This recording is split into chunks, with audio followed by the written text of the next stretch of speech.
चतुस्सप्तति स्वीय सिंहासनस्थै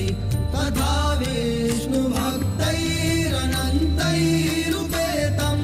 महारङ्गराजाङ्गरक्षाविनीतम्